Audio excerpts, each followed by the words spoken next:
Hey guys, Ray from loveyourrv.com back at you again. This time I'm reviewing a home monitoring camera from Panasonic called the HomeHawk Window. So this is a new offering. They're just releasing this in the last month or so. Fair disclosure, they sent this out for me for free as a review sample, but other than that I have no affiliation with the company. Although I do like Panasonic. I remember back in my TV repair days I always liked working on Panasonic stuff. I found their stuff to be pretty high quality, so hopefully that's the case still. Anyway, what really interests me about this product is it mounts on the window. It's kind of so on the inside of your home or RV, and I thought RVers may be really interested in this one. So let's take it out of the box and see what's inside there and see why this is unique in comparison to a lot of security monitoring cameras. Here we go, that's it. Very thin streamline. And you can see this part is designed to mount flat right on your window. Cover for that.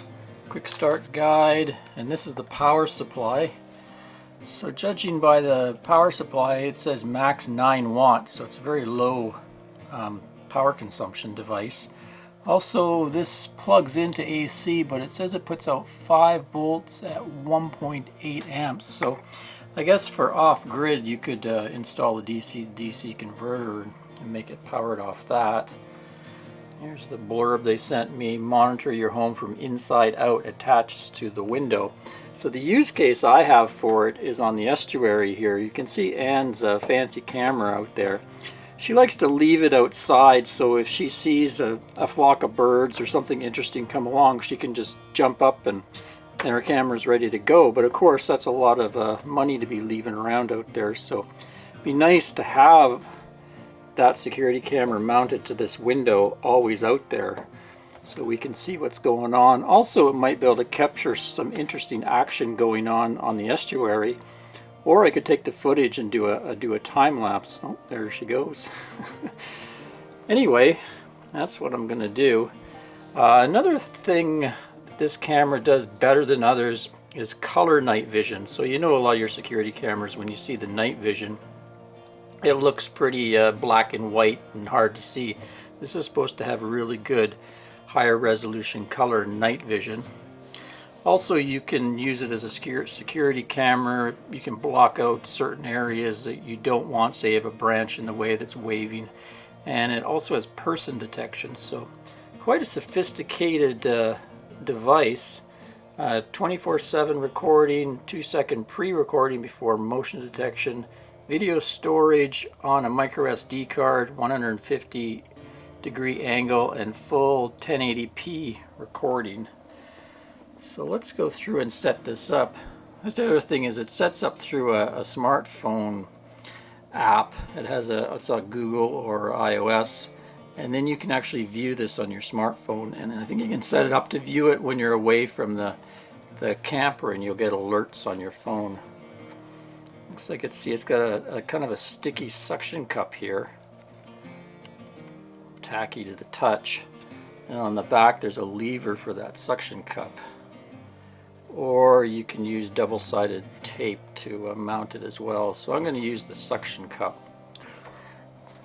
It's kind of a unique design because a lot of cameras, when you put them in front of a window, especially at night, they get all kinds of reflection. Especially the motion detection of a lot of security cameras use infrared technology, whereas this doesn't, and it sits right close to the glass. So basically, it doesn't have any of the problems that an indoor camera would have. They've kind of worked on getting rid of all the bugs as far as that's concerned. Anyway, let's get it mounted and we can do the setup on it. Okay, so that suction cupped on the window there. There's a little lever. And like I said, there's also some double-sided tape. You can see they have it inside the cover for you to use, a couple different sections. And first we're just going to put in a SD card. It doesn't come with one. I have a 32 gigabyte here. I think you can use up to a terabyte. And it came with a couple little clips for wiring, but I just ran mine down to a plug close by. Looks like we got a yellow thing here. Next step is to set up the app. Okay, so I downloaded their app, and it walked me through a few setup steps, guided me through. I had to put in the password of my router, and then I had to make a password for the camera and a name for the camera. I just called it Estuary View. And it's all, congratulations, set up. So I can explore that. It's got some tips here.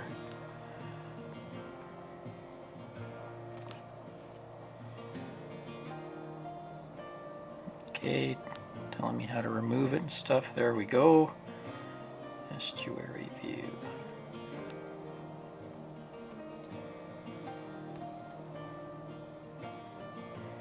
There we are. Actually, it doesn't look too bad. Nice and sharp, nice wide angle there. So there's a few setups we can do. Go into here, and we can go detection, set detection level, motion sensitivity. This is basic about. Okay, so that's basic. We want to go to, well, let's go protection mode. Sends notification when motion is detected to reduce unnecessary notifications. Useful features below. Okay, well, just for test, we'll leave it as B.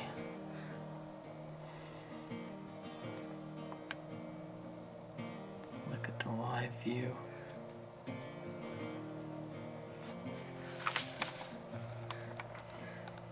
Okay, so we'll play around with that for a few days, and I'll come back and explain how it operates once I learn how it operates.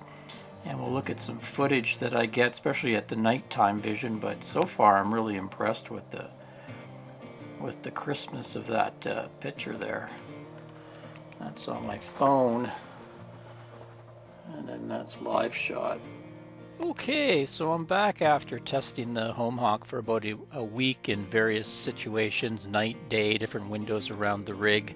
And I can kind of go through and give you my pros and some of the cons that I've come up with. First, let's start with the pros. Number one, it's a very respected brand name. Panasonic has been around for decades, made good TVs and stereos and all sorts of consumer electronics. So they're not like a fly-by-night company, some of these cameras. They're brands you've never really even heard of before. The build quality is really good. They use good quality plastic and everything, so having a close look at it, it's not cheap in any way. Low power consumption, which is good for RVers, especially if you're off-grid. It's just 9 watts to run it. It's less than one of the incandescent bulbs in an RV. It's 5 volts, 1.8 amps.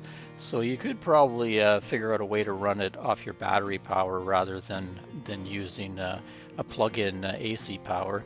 Installation was dead simple, just with the pad there. Sticks to the window and locks in place with the suction cup. I didn't even bother messing around with the double-sided tape, but I'm sure that would work no problem. It's nice to have color night vision, so as the sun goes down and some of the street lights come on, some of the other cameras, they'll turn to kind of a infrared black and white looking picture. This one stays with a nice color tone. Nice wide 150 degree wide angle view, so when you put it in a window you can see off in side directions quite well. Another thing I liked was high dynamic range video, HDR. You're probably familiar with that with videos and photos, but anyway, it makes the lower shadows come up a bit more, so you don't get a lot of dark shadows. It evens the tone out really well. And I even tested that with a recording. I took the footage, the camera. Another feature is it records 24/7. Some monitors can't do that, so I put it on 24/7 video recording, and I just let it play all afternoon for about 7 hours. Then I took all the recordings. It records in 5-minute segments, and I stitched them together in my video editing software, and then I put them through a few times and sped it up, and it really came out nice. Even though the sun and the clouds were changing the lighting, it really came out with a smooth video, and I didn't even do any video editing to it. That's the way it came out of the camera. I like that it alerts on all motion, but also you can set it up to alert just if a person is there. So it's got some kind of artificial intelligence that can recognize what a person looks like versus a waving flag or a tree or something like that. So it actually, I tested it and it worked pretty well. It was pretty accurate at figuring if it was a person or not. So if you're getting a lot of alerts, like something in your frame is causing a lot of alerts, you can set it for just person, and then you won't have to have the alerts coming constantly if anything moves. Also, you can view and receive the alerts when you're away from the RV. So I set it up to my Wi-Fi router. I have a ConnecT 2 RV kind of Wi-Fi booster, and it's a router, so I connected through that. And then when I was away, say downtown shopping, I could look at my phone and I could view the view that the camera was showing through the internet, and also I could receive alerts if any motion was tripped off. You can also customize the alert area, so it breaks it into a grid, and you can take out different blocks of that grid, so that if there is something that keeps triggering it, you can block it out so it doesn't affect the alert system. Also, of course, no window reflections. Being an inside camera, if you put cameras inside with their infrared, at night you'll get reflections, or during the day you'll get a lot of reflections, but you could barely see any reflections at all. Sometimes you get a little light bleeding into the side, but it was pretty good. I like the square suction cup design. It really sticks well. The unit's very small and lightweight. It's like less than 3 inches by around 5 inches, and about less than 1.5 inches deep, and it only weighs about 1/3 of a pound. So very lightweight and small, and that makes it kind of inconspicuous. When someone's looking outside, they can't really know it's a camera. It's just like a square, and if you have kind of dark windows, they'd never even know there was a camera there, which is kind of nice. So you could actually have an outside camera that's kind of a fake camera, just for people who know, then they'll know you're monitoring. But then even if they take an outside camera, you still have this inside camera. So good security that way. Multiple devices can be connected to it at one time, I think up to 8 phones. So I connected it, and also we connected Anne's phone to it, and she really liked it because in the morning she was in bed, she could just pull her phone up and actually see what it looked like outside. Kind of see whether it's worth getting up early or not to do some photography. And there's no ongoing fees or anything to use the cameras. I know some security cameras, if you use a certain amount of data or recording, then you have to pay a monthly fee. This is, you buy the camera, I think it goes for about $149 right now, and that's it. There's no more fees to worry about or anything. You own the camera. So that's your pros to it. Now let's go through. Oh, one more thing. I did a test because this would be out of interest to RVers. You know, a lot of RVs have pretty dark windows nowadays, so I thought our RV doesn't have that dark a window, so I thought I'd put it in the back of the truck and give it a test. So I'll show you that footage. So I decided to do a different test. I'm going to put the HomeHawk in the back window of my truck, mainly because a lot of RVs have very dark tinted windows these days. So I wanted to see how it performs through a tinted window. And also I'm going to try running it off of my Jackery box here. So I plugged it into the box, and you can see it only draws about 7 watts, so this thing hardly draws any power at all, and could run off of one of these little portable power boxes for quite some time. So we've mounted it back there. I've set it into security, monitoring, picking up only movement of people, and we'll see what the footage is like and see if it's able to do that through the dark window. So you can see it actually, the footage came out pretty good and it picked me up no problem, so I'll call that a pass for it being able to work through the tinted windows.